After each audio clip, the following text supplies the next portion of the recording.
Hello, everybody. Welcome back to the podcast. This is Ryan Haley with Atlantic Shore Sotheby's International Realty, and I am excited to introduce a new guest to you today. We have somebody who has a very influential role in the town of Ocean City. As you guys know, the town of Ocean City is near and dear to our hearts. It's where I started my real estate career. It's where I continue to focus my real estate career. And it's honestly the hub that probably brings us all together. You know, many of us live in the surrounding communities, but the name that probably attracts most people is they think of Ocean City, they think of the beach first, and then, they kind of find where they land from there. But excited to introduce Amy Thompson today, Executive Director of the Ocean City Chamber of Commerce. So thank you, Amy. Thank you for having me. I'm excited. And you're right. Yeah, we're all here because of the ocean. Let's be honest. Like we live and we work where we get to play. It's great. That's right. I mean, that is truly the first thing I think most people think of. And when we get into real estate, it's the same thing. People do that general search. They do Ocean City. They think of oceanfront first, and then they kind of go back depending on their lifestyle and what they really want. Absolutely. Yes, indeed. Yeah. So, Executive Director, Ocean City Chamber of Commerce. Just to give people some perspective, Ocean City in the winter time, we have 7,000 year-round residents? Yeah, it's a pretty skinny little island. Not a whole lot of year-round residents there. That's true. Right, but then enter you and supporting all the businesses and getting people together, and then in the summer we blossom and we've got 300,000 people? Yeah, we go from a small rural community to, I believe it's the second largest metro area in the state for 100 days of the year, which is such a fun phenomenon to even consider. And yeah, people do live and work here year round. Right. That transformation that we go through on an annual basis is just very interesting. And I imagine it makes your role very unique and tricky sometimes, trying to work things in throughout the entire year, activities throughout the entire year, trying to bring more attention to the town. Yeah, it's actually pretty interesting. So most of our members who serve the tourism industry have no time to deal with us in season, but they've got plenty of time in the shoulder season to network with one another, to plan for how they're going to plan for the next year of tourism. So yeah, it's a pretty unique, pretty fun role that I get to have. Yeah. So I guess let's start, from the ground up here. So you're the executive director now, but maybe if you can tell our audience a little bit more about Amy Thompson. Where have you been? What's your transition been? And then now kind of tell us a little bit more about your role with the chamber. Yeah, happy to. So I've been here on Delmarva for over 15 years, and I started raising money for Atlantic General Hospital. Mm-hmm. That was my first corporate role here on the shore, and best gig ever, honestly, to come in and be supporting a beloved nonprofit that people created, and I get to meet the most charitable, generous people in the community. Awesome way to start. Right. And so I transitioned from raising money to sales and marketing, introducing new doctors, so new specialists, introducing them to primary care providers to show them around. Here's where you can get Italian food. Here's where you can go to the grocery store. Wow. Just, helping people knit in quickly because their practice was going to grow fast. And I still have doctors who see me and they're still like, hey, remember that conversation we had? Like, I'm still getting referrals from that doctor. I'm like, yeah, it's a small town. People want to know you before they want to do business with you. And so I was kind of cutting my teeth in that work before I even got into chamber world. And so I did a couple of other remote jobs, and then the pandemic put a stop to what I was doing. So I got to figure out, now what?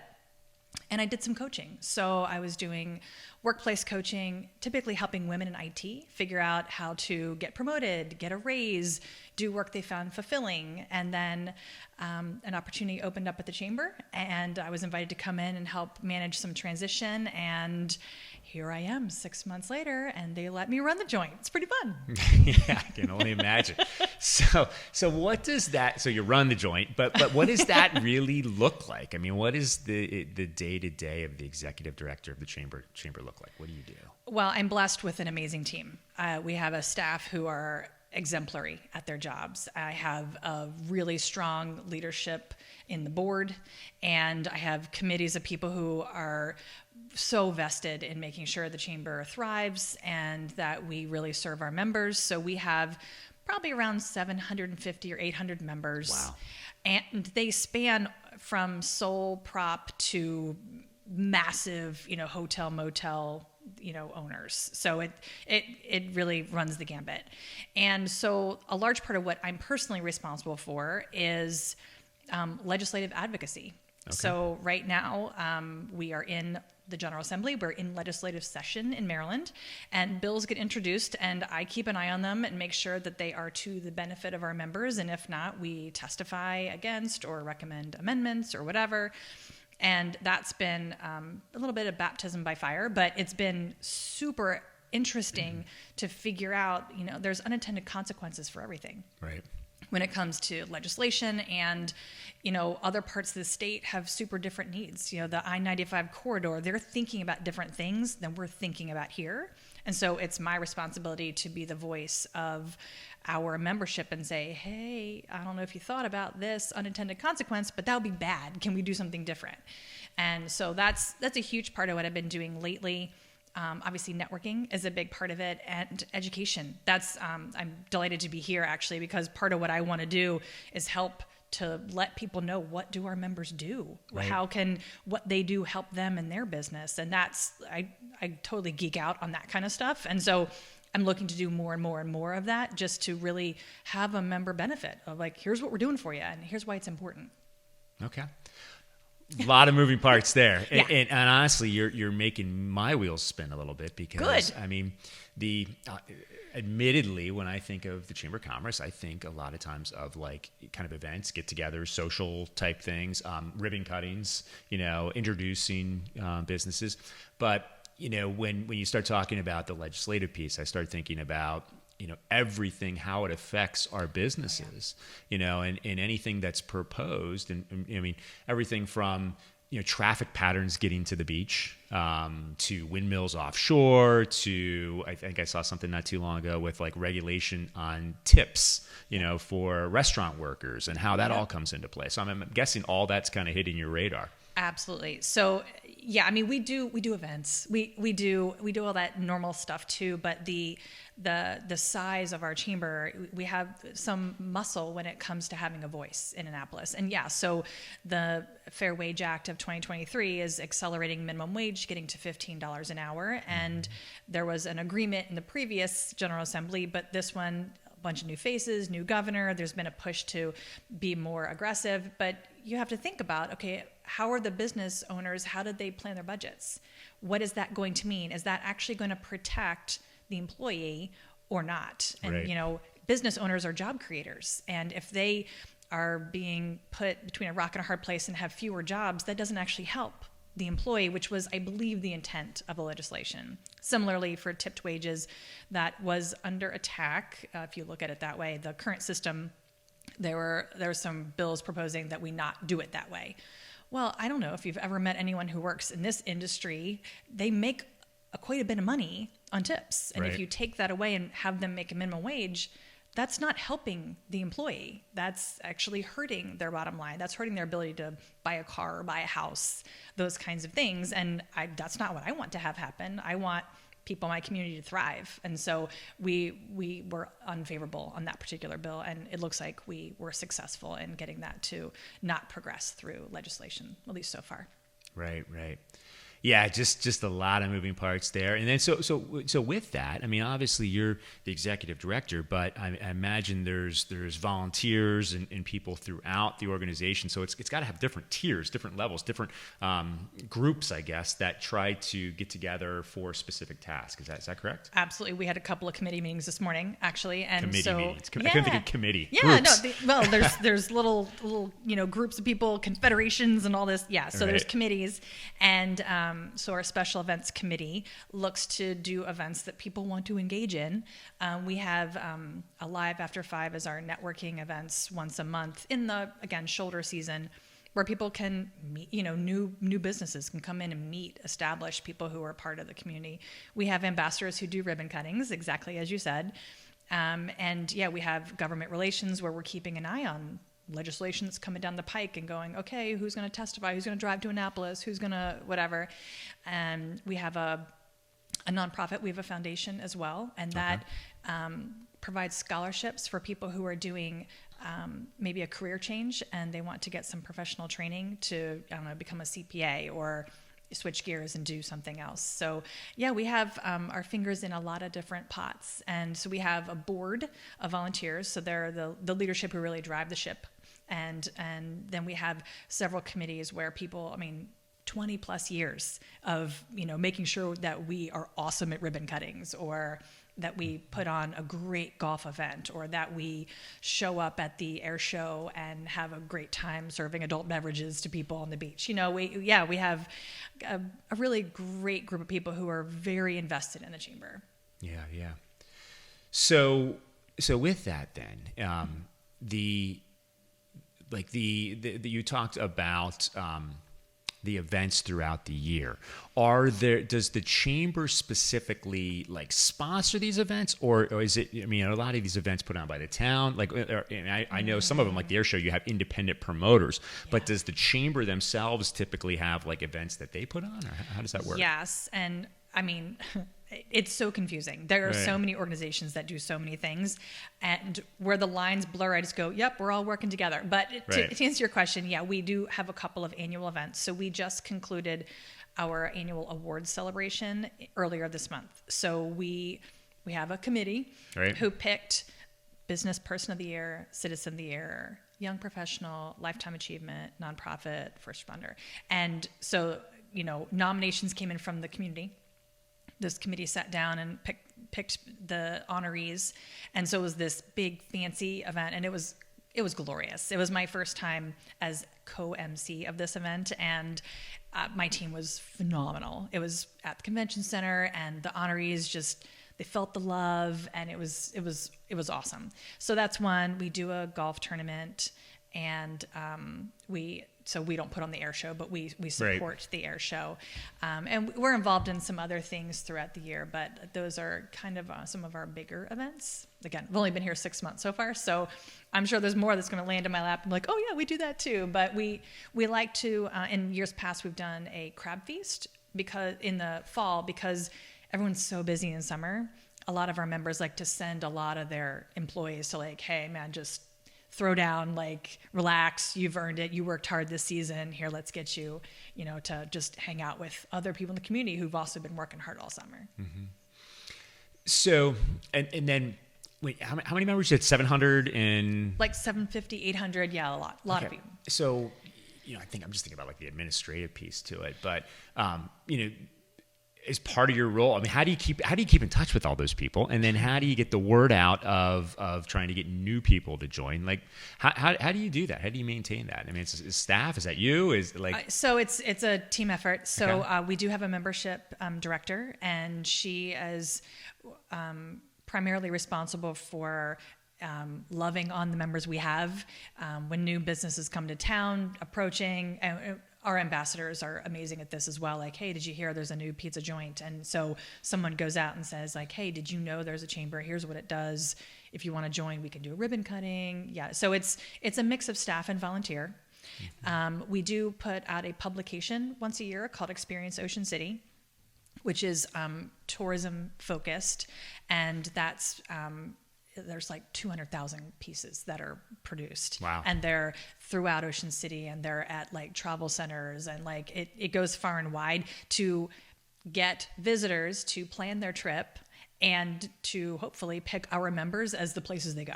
Okay. So that's an opportunity for our members to get eyeballs by visitors on, their business, so they can buy ads and that kind of thing.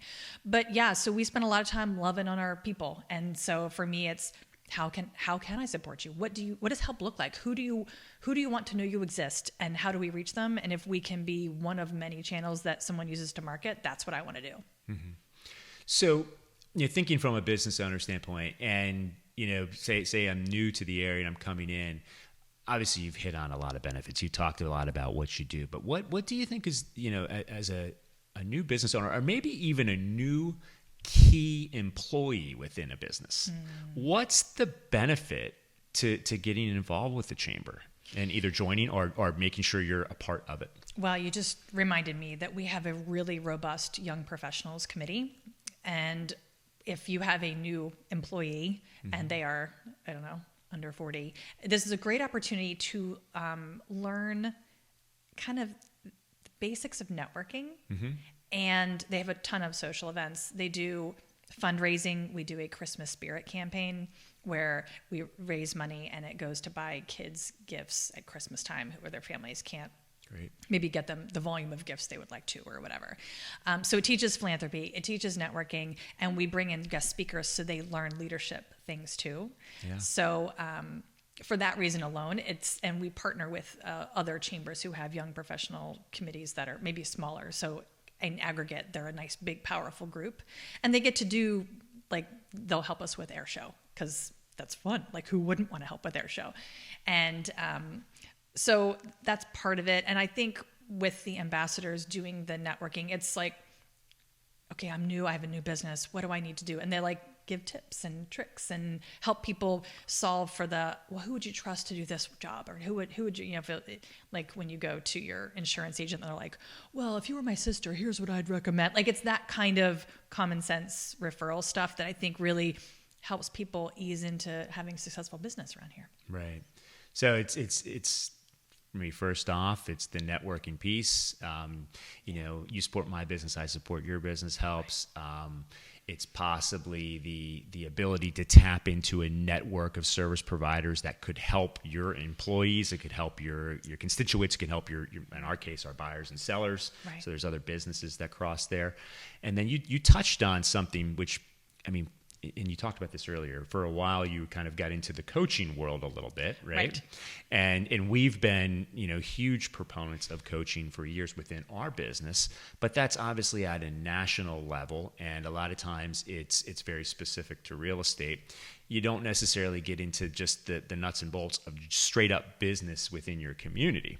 And one thing I think of when I think of the chamber is that maybe the ability to ask other business owners that, for questions to learn, they've been down this road before and they've got an accounting issue. What should I do?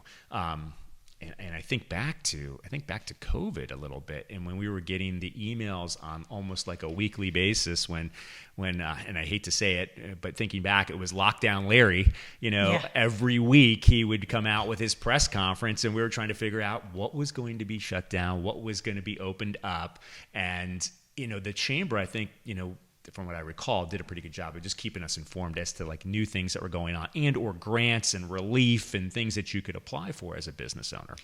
Yeah. So coming out of the pandemic, I'm noticing that people are they're thirsty for in-person events again. We've all adjusted to online. Right. So we have hybrid option for all of our committee meetings now. So, we have the Zoom and all the stuff, but people love getting together again and they missed it. And I realized like COVID isn't over, but like we're over the pandemic. Like right. we've moved on. We've decided the inherent risks that we're willing to take now because we're exhausted from just isolating largely.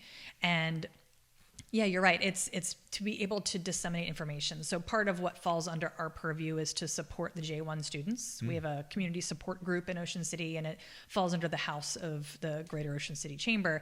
And it's just like, okay, in a post-pandemic world, what does help look like? So there is a crisis plan that the town of Ocean City owns. So I'm like, okay, well, if something, if a hurricane comes through, we got to account for the students. That's the kind of thing that you don't think about, but someone has to be responsible. So those are the kinds of things, or coordinating with beach patrol, police, fire, to educate the J1 students like, hey, I don't know what it's like in your country, but here's what these organizations do here in Ocean City. They're here to help you. They're here to keep you safe. Don't walk around with all your tips in your pocket, like get a bank account, just kind of common sense stuff that maybe we take for granted because we've lived here our whole lives. And we're helping to facilitate making a good experience for these students. Yeah, so diverse. So many moving parts. Never a dull moment. Yeah, really. So 6 months in and you're still there. So obviously you like it, right? Yeah, I do. I love it, actually. I have a super fun job because every day is a unique challenge. I get to coach a lot of people a little bit, which I love. And I'm constantly looking for how can we help each other, and what do you need? Do I have anything that would serve you? Because, why should someone join? I don't know, what do they need? Like, I don't assume everyone should join the chamber unless it's gonna help their business, help them. We're in the business of supporting business. If I can't support you, I'll recommend you to someone who can. I'm not attached to outcomes in that regard, but I love what we do, and people who want to get involved in something, I love providing opportunities. Like, here's all the committees we have. Any of that appeal to you? Come on in. And we've got massive numbers of people in our committees now, because people are like, heck yeah, that sounds like fun. I'm like, sweet. All right, come on in. Let's go. And we're just better for it because we got newer ideas, fresh energy, that kind of thing. Right. What am I missing? What message? I try to ask the right questions, but I mean, obviously I don't know your business quite as well as you do. So what, we've got an audience here of 65,000 people that this goes out to. Nice. Plus we hope there's some people on the internet that might stumble across it. What should our listeners want to, or what do they need to know that I'm missing about the chamber? Well, I think the misnomer that the beach is just about vacation, like, people live and work here all year round, and right. People will prepare for the busy tourism season year round. And I love that this town works hard and plays hard. So people will bust their butts in summer and they will actually relax in the winter. Like, the rest of the world doesn't really operate that way. And I think it's such a cool dynamic of this particular part of the world, right, where people genuinely embrace, like, I will work my fingers to the bone in summer, make all the money I can, and then I'm going to go to Costa Rica for a month in right. January. I love that this community embraces that lifestyle. So we do real work here. There are real jobs. People make real money. Kids who grow up here, they think they have to leave the area to get real jobs. They don't have to. They can choose to, but I talk to people regularly who are like, yeah, I can make a real career here, and I love that. So I just want us to invite more and more entrepreneurs to set up more and more things to create more opportunities, because this is an awesome place to live.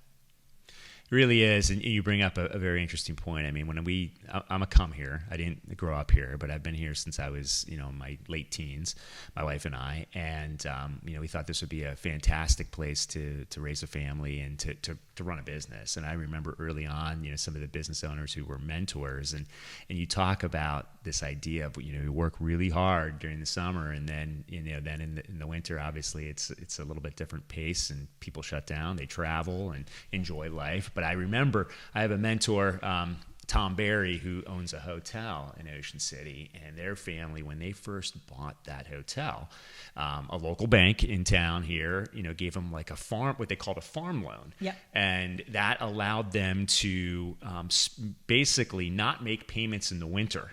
Yep. So they during the summer months, when all the money was coming in from, the people staying in the hotel, they made double payments. Yeah. And then in the off season, the bank worked with them, a local bank, who supported local business, worked with them and they didn't have to make payments, and that's the kind of thing that's unique to our area. I think you talk about different parts of the state and how they operate, but local banks, local businesses supporting other local businesses has made our community unique. And it's what I think allows us to thrive. And just the entrepreneurial spirit that exists in this community. I mean, people here hustle, and they're willing to do things not textbook, which I think is just way more fun. I come from a very corporate background, and I appreciate the discipline that I learned from that, but I also appreciate the creativity and ingenuity that comes from this entrepreneurial spirit that seems to really thrive on Delmarva. So I pretty great job, because I get to interact with people who are really thinking differently, and it's fun. Absolutely. So you get to interact with these people who are the movers and shakers in Ocean City and keep us going. So I'm going to ask you this now, switching kind of away from just the chamber. You have to hear it all. What rumors are, what cool things do we have? What can we expect that maybe is a little different for the summer of 2023 in Ocean City? Any new businesses that we're excited about? Any new events? Just pick your brain a little bit there. We have quite a few ribbon cuttings on the docket. Okay. People have been spending the winter, redesigning, reimagining, or opening from scratch some different businesses. So it's been a really interesting couple of years with a lot of mergers, acquisitions, particularly of like kind of hotels, motels, restaurants. That world is more conglomerates kind of in that space, but I'm seeing some interesting things popping up. And from our vantage point, my staff is like, "Hey, did you see that brewery? Hey, did you see that?" And so we're driving around going, "What's the new thing?" I thought I knew what was going on there, but that's been destroyed, and they're building a whole new building, and so that's always fun. And I got to say, the town tourism is bringing a ton of new things to draw tourists in. When if I think about the Performing Arts Center, think about Ocean's Calling, think about the professional bull riding, like they're just bringing lots and lots of really cool things to town, which just, it's more heads in beds, and it just brings more people who come here, they enjoy it here, and I'm gonna come here too. So I can go, I don't have to just keep visiting. I could just move there. Oh my gosh, really? Yes, I could. And there's jobs there, and believe it or not. And so the more visitors we have, the more people who are like, I want to stick around. And that's how we grow the community. Right. And we can help you buy a house, right? And that's one of the big differences I've seen. I mean, when I came here, I got my real estate license, I was 22 years old. And those first, probably 8-10 years, I mean, it was all conversation about second homes, vacation homes, rental properties. And the big shift that we've seen, especially during the pandemic years, is this transition to, we can live here on Delmarva. We can live in the greater Ocean City area and work and have a great career and enjoy life, so yeah, it's definitely transitioned. Yeah. And I will say, as a visitor, I partook in the beach and the tourism stuff so much more. When you move here, like, you have laundry to do. It's different. Like, you forget to actually enjoy this place. But the vibe of the people, when I had that first role here, I realized that when you live in a tourism town, people are more willing to make new friends. I was far more welcomed here than when I lived in Baltimore. My coworkers who moved from elsewhere, it wasn't as welcoming because people had their friends from like high school or whatever. But here, people are like, yeah, I got to make new friends all the time because that's how tourism works. And so you find just a more welcoming community. Yeah. Very interesting place we live in. Indeed it is. Well, you're doing a fantastic job with it. Thanks. We're excited to see you in this role. We're excited to see how the Chamber continues to prosper and grow in the upcoming months and years here. So thank you. We're all hoping that 2023 is going to be a fantastic summer and season, which then will continue into the off season and enjoy our year-round community here. So. Yeah, and the wheels keep spinning round all year long. That's right. Well, Amy, thank you so much for joining us here today. Thank you to everybody who's listened and tuned in. If you like this information, where can they? So a couple things I should hit on. If they want to join the Chamber, where is the best place to go for that? oceancity.org. Okay. Very simple. If they want to reach me, it's amy@oceancity.org. Again, super simple.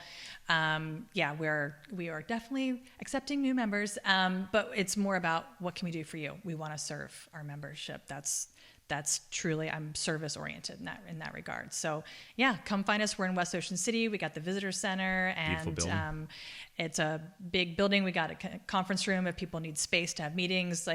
Come visit us. We'd love to see you. That sounds great. Thanks again, everybody. Thanks for tuning in. If you like this information, please like, subscribe, share with your friends, and we look forward to seeing you next week here on the podcast.